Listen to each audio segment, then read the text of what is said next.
Hey, what's up, everyone? So, I recorded the sandblast cabinet video the other day, and I haven't edited it yet, but I know there's stuff that I missed in there, so I wanted to talk about it a little bit further because it is a larger piece of equipment for your shop. It does take up some square footage, and I think that my original review probably wasn't really full enough to really make a good determination on that cabinet. And so, a few things. Let's talk about the cons. So, if you notice in the original recording, whenever that is, um, I didn't put it together correctly the first time around. I put the foam tape on the wrong side because I thought the top, like glass piece and metal surround, went on top and not underneath, bolted underneath. The instructions were probably fine for anyone who knows how to read instructions. I don't know how to read or read instructions. I did it without looking at the instructions. Let me be honest. I didn't take the instructions out until I realized I was messing up. And so I did put some foam tape, bought some extra, and installed it correctly. But my issue with that is that no matter what, you're not making a good enough seal to stop air completely from getting out of this cabinet. So just know that going into it, that using some duct tape, Gorilla Tape, or silicone-based caulk or something like that to seal up all the seams is the best bet. Do it before you ever use the cabinet, because it'll be a nice clean surface, it'll bond well, and then you won't have to worry about did you over tighten one bolt compared to another bolt, because if you do that, it's going to make a little tiny hole, and trust me, there's enough pressure inside that cabinet, it's going to force stuff out of it. So that's my first, I say con, but really it's not a con for this sandblaster cabinet. It's really a con for all the inexpensive sandblaster cabinets, because they have to manufacture these things to where they can ship them. For the price point, they're not shipping fully welded cabinets out. It just doesn't make sense. And if you know that going into it, you won't be disappointed in that regard. And honestly, I've had a few different sandblasting cabinets through the lifetime of this shop, and this one performs just as well as any of the others that I've had. More expensive and less expensive. Because at the end of the day, it's a box with a window and a sandblaster gun. And these sandblaster guns are nothing special. Like, there's nothing special about one sandblaster gun to another sandblaster gun. People will argue it, just like they argue Snap-on versus Icon. But really, at the end of the day, Icon tools are good tools, and Snap-on is really just an over-expensive name brand, in my opinion. Don't kill me. Just saying. I'm not saying they're not good tools. I'm not saying you don't get what you pay for. Just saying, Icon tools are still good. So, and just on a side note, while I'm venting, an Icon wrench costs like 10 times less than a Snap-on wrench. So you basically have to break an Icon wrench, which has a lifetime warranty, 10 times before you get to the value of a Snap-on. Now, if you're a mechanic and you're using these things day in and day out, and it is your livability and your job, and this is how you make money, 100% buy the tool that A, you can afford, B, works for your job, and C, doesn't get you any downtime. Because at the end of the day, if you do break a wrench, yes, it was cheaper, but if you're not turning that wrench, you're not making any money. So there is arguments to say spending the money on a more expensive tool is a good idea in some scenarios. But really, at the end of the day, I turn wrenches in here all the time. And I've never had a problem out of Icon. I've never really had a problem out of Pittsburgh. I see pictures of them breaking on people. But, maybe don't abuse your tools, people. Anyways, back to the sandblast cabinet. So, I do like the sandblast cabinet. It does leak. 100% seal the seams before you ever use it. And I think I said in the original video that the light in it sucks. The light in it is horrific. It is pointless. They put it in there just to say that there's a light in there. But you really can't see. You need some external light. And you 100% in not this sandblasting cabinet, but all sandblasting cabinets, you need a vacuum system. The second you start blasting, the dust is insane, and you won't be able to see. And that's not a slight against this cabinet. It's just a slight against all sandblasting setups. You need some sort of vacuum system hooked up to the thing. But other than that, and oh, also, side note, be careful when you're installing the glass. I was just looking at mine, noticing that, yeah, that big crack I put in it the first time I installed it is still there. The glass is thick, but it's still glass. So don't over tighten the bolts that surround it, trying to make a super really good seal. You will crack the glass. They do sell replacement glasses if you ever do crack yours, but just be careful when you're installing it. It is glass.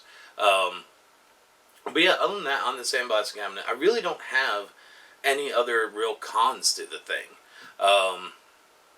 I've read online other people giving reviews of this cabinet saying that the gun jams all the time. Well, when I first started using it, I didn't have any problems out of my gun. Where I did have a problem is after my compressor heated up and moisture started getting in my line, and I don't have a moisture separator or a moisture filter on this compressor right now because it went to crap, and no, it was not a Harbor Freight one. But so I removed it, and now I got moisture in my line, and 100% your media has to be dry. If it's not dry, you're gonna clog. And if you're using like Home Depot play sand, yes, it is dried, but humidity is still a thing, people. So just make sure your media is dry. If it's not dried out, if you're using sand, you can bake it off in your oven. You can leave it outside. You can put a dehumidifier in your shop to suck all the moisture out of the air. But either way, wet moisture will clog your gun, and I'm talking about just the barely bit of dampness. And that's true among all sandblasters.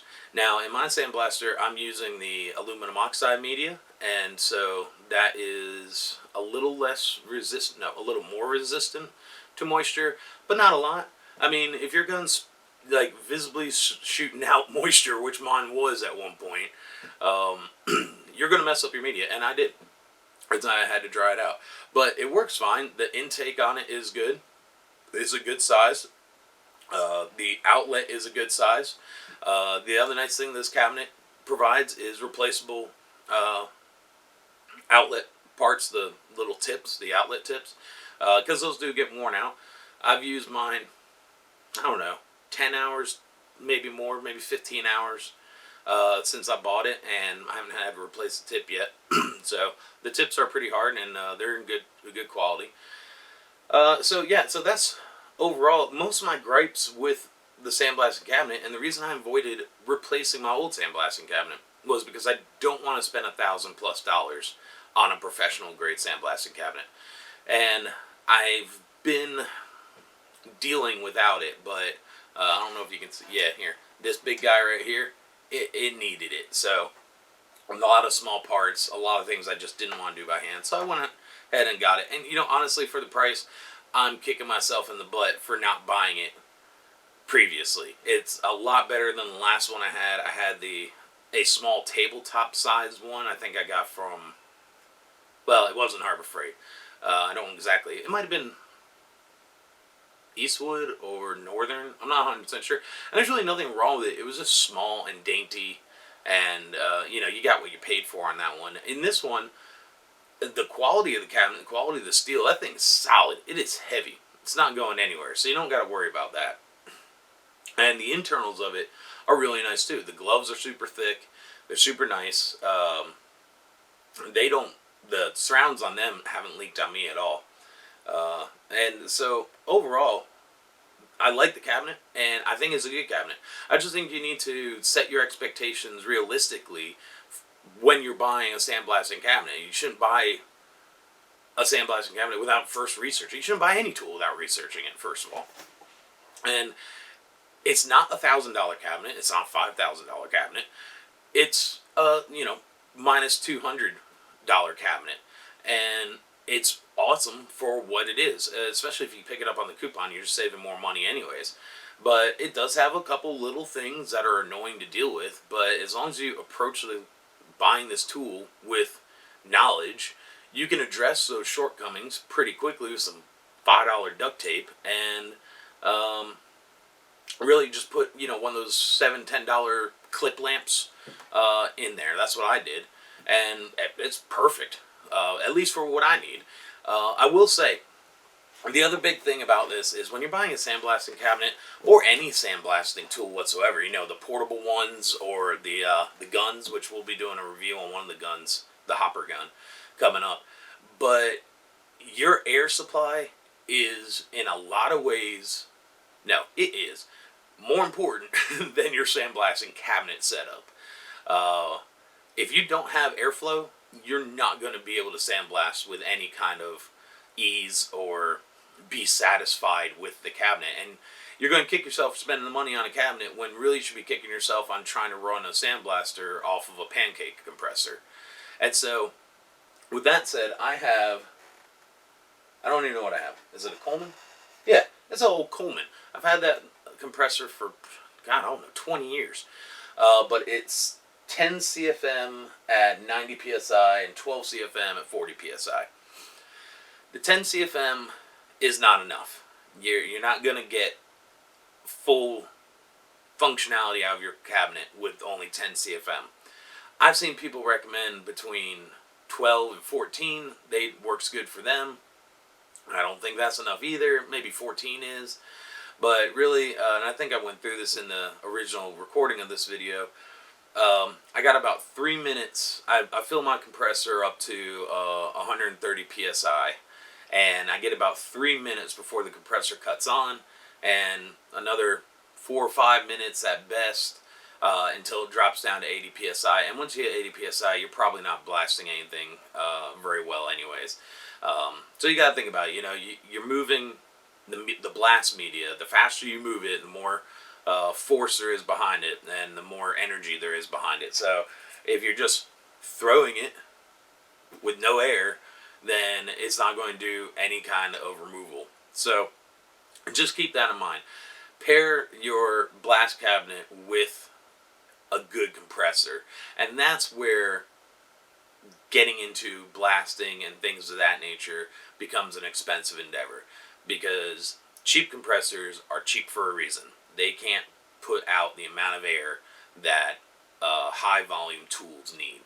Now, with that said though, if you have small parts, like you're needing to blast off,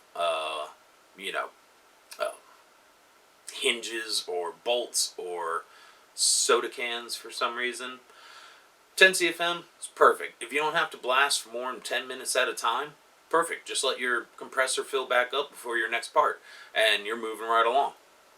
But if you're trying to do this semi-professionally, like you're getting into powder coating or hydro dipping or painting or something like that, like doing small parts for engines and stuff like that, and you have to do it in volume, get a bigger compressor. And realistically, those compressors cost a lot of money, the high volume ones. You could also piggyback your compressors. Seen a couple people do that on YouTube. They buy two of the cheaper ones and piggyback them just to give them enough volume of air to get through what they're working on. But really, that's my biggest recommendation. Pair your compressor with the job you're going to do. If you're doing a bunch of small parts, normal 60-gallon, 80-gallon compressor will do you just fine. Even a pancake compressor in some scenarios will probably be just fine if you don't need to blast for more than a few minutes. So just keep that in mind. And also 100% make sure you have water oil separators on your air intake line. It's a must-have. If you don't, you're going to gum up your media and be pissed off at yourself all the time because your because your sandblaster is clogged up, and you're going to kick it and say this thing's a piece of junk, but really what it is you weren't cleaning out your water and oil from your line, and you've gummed up all your media. So just keep that all in mind. But yeah, so at the end of the day, I do recommend it. It's an awesome little cabinet. There's really no major flaws with it that I can think of. There's some little things that I don't like about it, but really at the end of the day, for the money, you're not going to get a better deal than that. Hey guys, don't forget, giving away some icon tools, an extendo ratchet, added that to it, a couple of little things we haven't shared with you yet. But we're giving them away once we hit 1,000 subscribers. So go ahead and hit that subscribe button and get yourself entered into the free drawing.